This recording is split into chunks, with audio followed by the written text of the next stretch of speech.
ఆడవాళ్ళకి అసూయ పుట్టించే అందం నీది. అన్నీ సరిగ్గా కుదిరితే ఎక్కడుండేదానివో, ఏ స్థాయిలో ఉండేదానివో తెలియదు.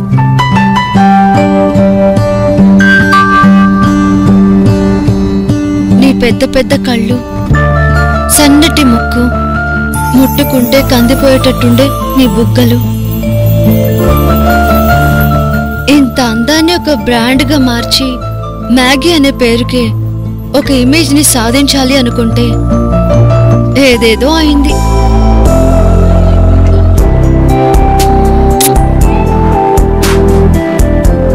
కానీ మ్యాగీ, నువ్వు కోరుకున్న స్థానం నీకోసం ఎప్పటికైనా ఎదురు చూసేలా, ఆ స్థానాన్ని మరొకరు భర్తీ చేయలేని విధంగా మళ్ళీ బౌన్స్ బ్యాక్ అవ్వాలి.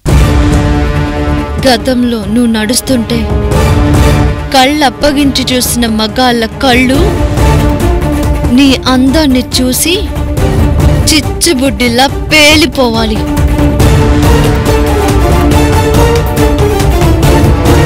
ఇంత అందమైన ఆడది నా గుప్పిట్లో ఉంటే బాగుండు అని ఒక్కొక్కడు నిన్ను చూసి కుళ్ళిపోవాలి. పదే పదే నీతో మాట్లాడాలని, నీ చెయ్యి తాకాలని తప్పించిపోవాలి. నీ మొహంలో, నీ మైకంలో నువ్వు ఎదురుపడితే చాలని ఒక్కో మగాడిలోని భావన వాడిని దహించి వెయ్యాలి. ఇదే జరగాలి మ్యాగీ, జరిగి తీరాలి.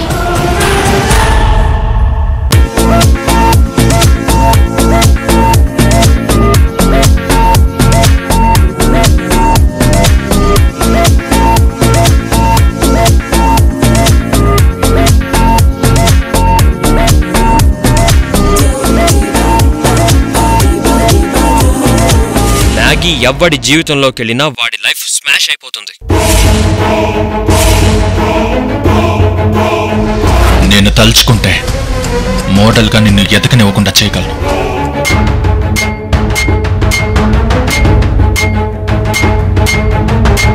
ఈ ఫ్లవర్స్ ఇచ్చి మ్యాగీ హ్యాపీ అయ్యేటట్టు చేస్తా.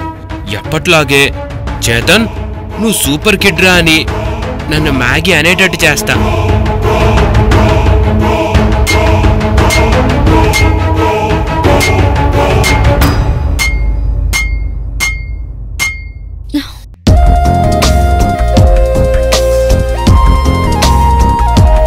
ఎవరు?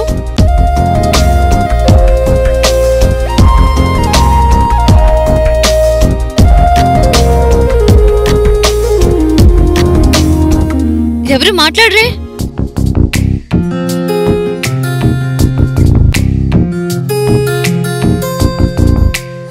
అనుదీప్, అనుదీప్, అనుదీప్, అనుదీప్.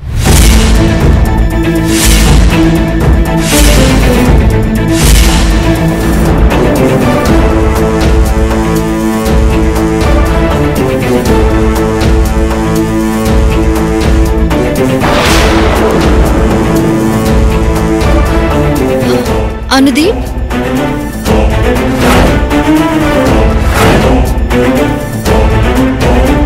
ఏయ్, నువ్వు అనుదీప్వే కదూ? అనుదీప్ అంటుందేంటి?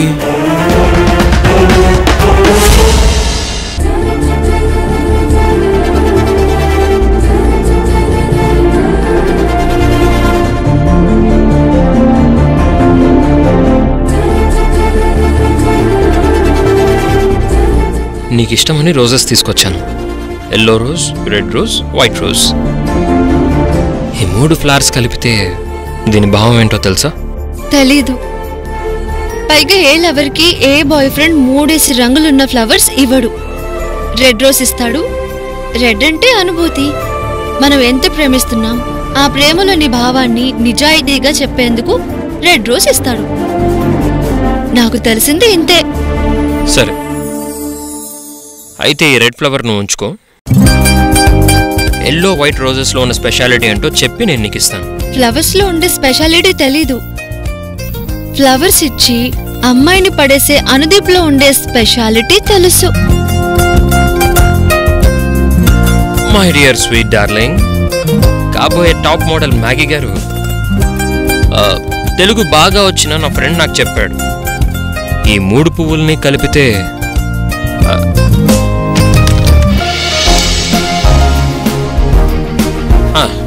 త్రిముఖం అంటారు.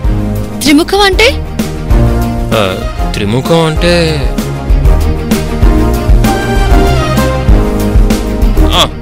త్రిముఖం అంటే 3 ముఖాలు ఉంటాయని అర్థం. తెలుపు అంటే సహనం, ఎరుపు అంటే ఇష్టం, పసుపు అంటే పవిత్రం. ఈ 3 కలిపితే మన భావం బలంగా ఉంటుందని అర్థం. దానికి పెట్టిన అందమైన పేరు త్రిముఖం. మన ప్రేమలో 3 భావాలు 3 అర్థాలు ఉన్నాయి కాబట్టే ఈ 3 రకాల పూలు నీకు ఇచ్చాను. స్వీకరిస్తావు కదా? స్వీకరిస్తాను. నువ్వెంత సెల్ఫిషో నాకు ఇప్పుడు అర్థమైంది మ్యాగీ. నేను సెల్ఫిషా? నాలో సెల్ఫిష్నెస్ ఎక్కడ చూసావు? ఎలా చూసావు చెప్పు. నేను ఇప్పుడు నీకు 3 ఫ్లవర్స్ తెచ్చిచ్చాను. ఆ 3 ఫ్లవర్స్ కి ఉన్న మీనింగ్ ని తెలుగులో లిటరేచర్లో రాసి కష్టపడి ఎక్స్ప్లెయిన్ చేశాను. కనీసం నాకు ఒక ఫ్లవర్ కి సరిపడా థ్యాంక్స్ కూడా చెప్పలేదు. ఒక్క ఫ్లవర్ కి సరిపడా థ్యాంక్స్ కాదు, 3 ఫ్లవర్స్ కి సరిపడా చెప్తాను. పరిచయముక విల్తగా మలిచెను కలిసేతగా మరి మరి తలచే నిన్నిలా మరువలేనంట. అడుగులు ఎటు సాగినా అడుగును నిన్ను తెలుసునా, గడిచిన మన సమయము నిజముగా నిలిచేనా. పద పదమని మనసు ఇప్పుడిలా జతపడమని అడుగుతోందిగా. అరే అరే అరే ఎందుకో ఇలా కుదురుగా నన్ను ఉండనీదుగా. అదేంటి 2 ఫ్లవర్స్ కి ఆన్సర్ ఇచ్చావు, 3వ ఫ్లవర్ కి ఆన్సర్ ఇవ్వలేదు? నువ్విచ్చిన వెంటనే తిరిగిచ్చేస్తే మజా ఏముంటుంది చెప్పు? మనిద్దరి మధ్య ఎంతో కొంత అప్పు మిగిలిండాలి కదా. ఆ అప్పు నేను తీర్చాలి కాబట్టి నేనెప్పుడు అప్పు తీరుస్తానా అని నువ్వెదురు చూస్తూ ఉండు. కుదరదు, ఇది చాలా దారుణం. నా అప్పు ఇప్పుడే తీరాల్సిందే, లేదంటే నీకు నాకు గొడవలు అయిపోతాయి. ఊరుకోను. అయితే తీరుస్తాను.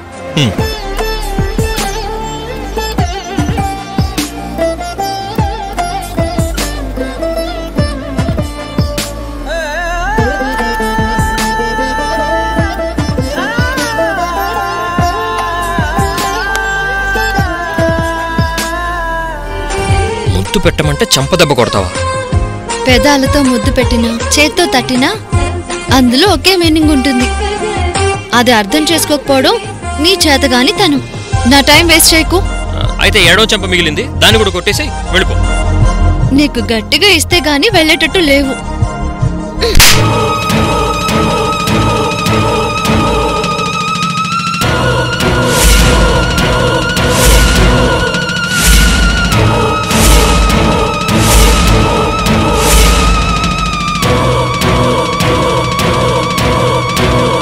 మ్యాగీ, ఎందుకిలా కొడుతున్నావు? ఎందుకిలా కొడుతున్నావు? ఎందుకిలా కొడుతున్నావు?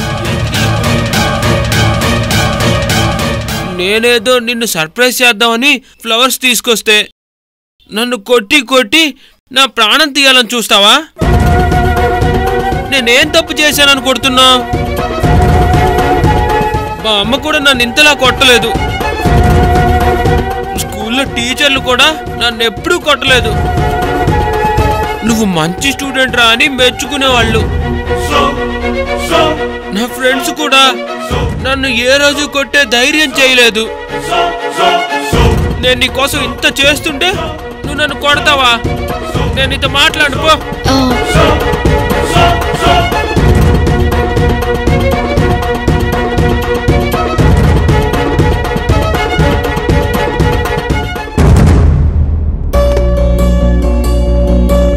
అయ్యో సారీ నాన్న, నేనెవరో అనుకుని కొట్టేశాను. అమ్మా, నువ్వు చేతన్ని ఇందాకేమని పిలిచావు? చేతననే పిలిచాను. అనుదీప్ అని పిలిచినట్టు నాకనిపించింది. ఓహో, వినేసిందా? చేతన్ని అనుదీప్ అని పిలిస్తే ఇవిడ 3 రోజులు మడి కట్టుకుని ముద్ద కూడా తినకుండా భయపడే పరిస్థితిలో ఉంది. ఇప్పుడు నేను తెలివిగా కవర్ చేయకపోతే నా అనుకున్న వీళ్ళు నన్ను చెడుగా అనుకునే ప్రమాదం ఉంది. నా బలం తగ్గిపోతే నేను ఓడిపోయే ప్రమాదం ఉంది. అయ్యో అత్తయ్య, అనుదీప్ అనేవాణ్ణి ఎలా దెబ్బ కొట్టాలా అని ఆలోచిస్తూ ఒక స్ట్రాటజీ రాసుకుంటున్నాను. అదే టైంలో నన్ను చేతన్ వెనక నుంచి పట్టుకున్నాడు. అనుకోకుండా నా నోట్లో నుంచి అనుదీప్ అని వచ్చేసింది. అంతేకాని అనుదీప్ జపం చేయడానికి నేనేమైనా పిచ్చిదాన్నా? పగతో రగిలేదాన్ని. శత్రువుల పేర్లు కూడా 10 సార్లు తలవటం మనకి ప్రమాదమే. అతని పాపాన్ని అతనే పోతాడు. అతన్ని వదిలేసి ఆ మోడలింగ్లు అవి చేసుకో. మా చేతన్ నీకు నచ్చకపోయినా వీళ్ళలాంటి ఇంకో అబ్బాయిని పెళ్లి చేసుకొని అటు ప్రొఫెషనల్ లైఫ్ ఇటు పర్సనల్ లైఫ్ అని 2 చక్రాల బండి మీద హాయిగా బతకచ్చు. ఎందుకీ పగలు ప్రతీకారాలు? చూడు నీ ముఖంలో తేజస్ అంతా ఎలా అయిపోయిందో.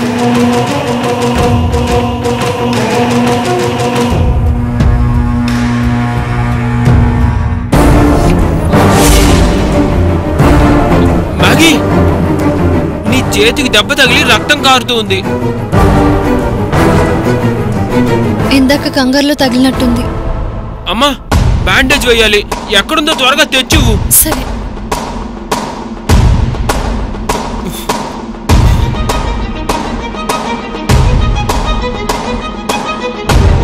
ఇదిగో కూర్చో మ్యాగీ.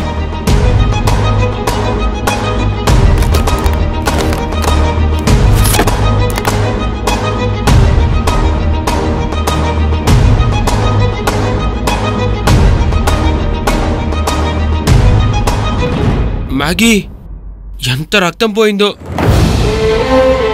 ఇంత దెబ్బ తగిలించుకొని కూడా నొప్పి తెలియకుండా ఎలా నుంచున్నావో తలుచుకుంటే ఆశ్చర్యం వేస్తుంది.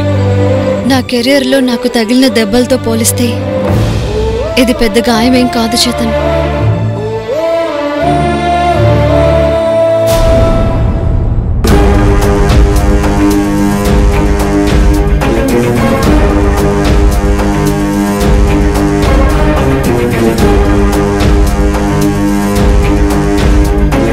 చూసుకోవద్దు, నువ్వు ఒక మోడల్. చేతులకి మొహానికి దెబ్బలు తగలకూడదు. ఏ పని చేసినా కాన్సంట్రేషన్ సరిగ్గా పెట్టుకొని పని చేయాలి. లేదంటే ఇదిగో ఇలాగే దెబ్బలు తగులుతూ ఉంటాయి. అర్థమైందా? ఏంటి పిల్ల శత్రువు అని పదే పదే అనుదీపుని తలుచుకుంటూ వాడి చెప్పమే చేస్తుంది. పైకి కనిపిస్తున్న కోపంలో నిజంగా నిజాయితీ ఉందా, లేక ఇష్టం దాచుకొని ఈ అమ్మాయి ఇబ్బంది పడుతుందా? మ్యాగీ దగ్గర ఇంత శ్రమ చేస్తూ మేము ఉంటున్నాం. రేపు పరిస్థితులు తారుమారయ్యి అది అనుదీప్కి అతుక్కుపోతే నేను నా కొడుకు పరిస్థితి ఏంటి? మ్యాగీ మనసులో ఏమైనా ఇలాంటి ఆలోచనలుంటే మొక్కలోనే తుంచెయ్యాలి. నీలాంటి అందమైన అమ్మాయి ఇలాంటి కష్టమైన పనులు చేయడం ఆపేయాలి. ఎంత అర్జెంట్ అయినా నేనొచ్చేదాకా బరువులు ఎత్తడాలు, ఇలా గోడలకి మేకులు కొట్టడాలు, ఇల్లు శుభ్రం చేయడాలు లాంటి పనులకి దూరంగా ఉండాలి.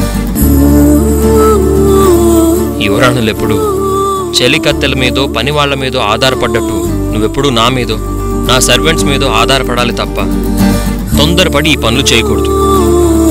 నీ స్థాయి ఇది కాదు అంటున్నాను. మ్యాగీ,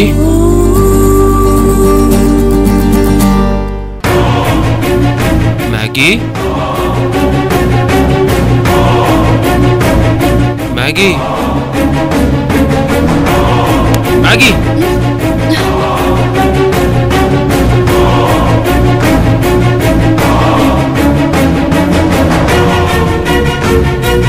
మళ్ళీ ఎక్కడికో వెళ్ళిపోతున్నావు, ఊహల్లో తేలిపోతున్నావు. ఏమైంది మ్యాగీ? చేతికే కదా దెబ్బ తగిలింది, తలకు కాదు కదా. జోకేసా, బాగుంది కదా.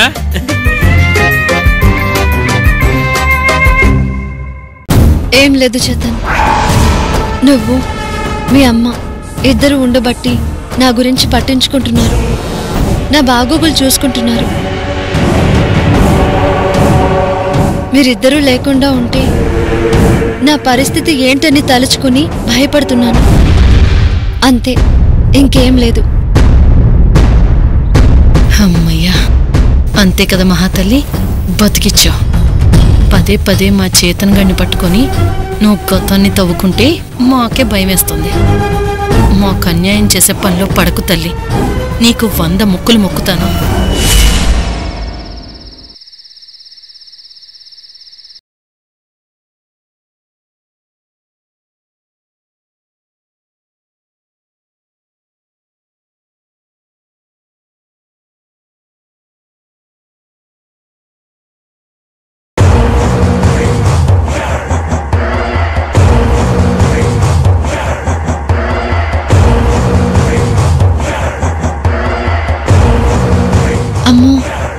ప్లీజ్ మాట్లాడుకు, ఎవరైనా లేస్తారు. మనం బయటికి వెళ్లే వరకు నీ నోట్లో నుంచి మాట రానివ్వకు. కాస్త సైలెంట్గా ఉండు, నా బుజ్జి తల్లి కదూ.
అమ్మా,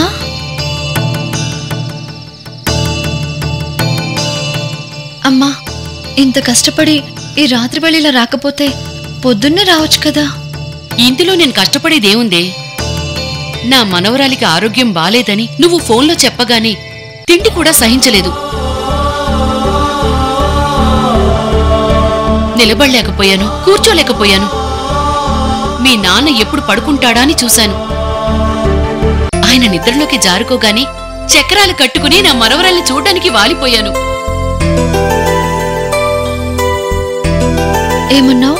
ఇంకోసారి అనమ్మా. చక్రాలు కట్టుకుని నా మనవరాల్ని చూడటానికి వాలిపోయాను. ఎందుకమ్మా మళ్ళీ అడుగుతున్నావు? నా అనుపల్లవిని నువ్వు మనవరాలు అని పిలుస్తుంటే నా చెవులకి కమ్మగా అనిపిస్తుందమ్మా. అందరూ దూరం పెట్టిన నా బుజ్జి తల్లిని ఒక్కొక్కరికి దగ్గరవుతుంది అనేది నాకు అర్థమైపోతుంది. పొద్దున్న ఎప్పుడూ చీదరించుకుంటూ మాట్లాడే నాన్న కూడా బండి ఆపి పాప ఏడుస్తుంటే తట్టుకోలేక బాధని పైకి చూపించకుండా కటువుగా మాట్లాడుతున్నట్టు నటిస్తూ నన్ను అనుపల్లవిని హాస్పిటల్ దగ్గర దించారు అని చెప్పాను కదా. నాకు ఎంత హాయిగా అనిపించిందో.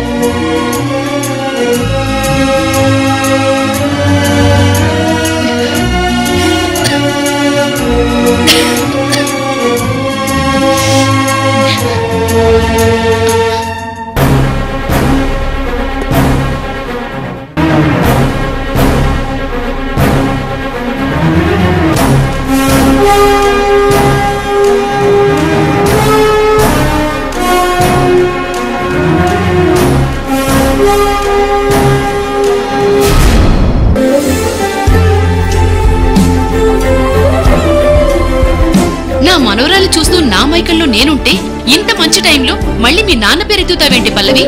నువ్వాగు. ఏ నాన్నా, కడుపు నొప్పి వచ్చిందా? పాలు తాగేవా? మీ అమ్మ పల్లవి ఉన్నంత వరకు నీకెలాంటి ఇబ్బందులు ఉండవు. పల్లవి మనసులో గుండెల నిండా ప్రేముంది. అది అడగకుండానే అందరిపై కురిపించేస్తుంది.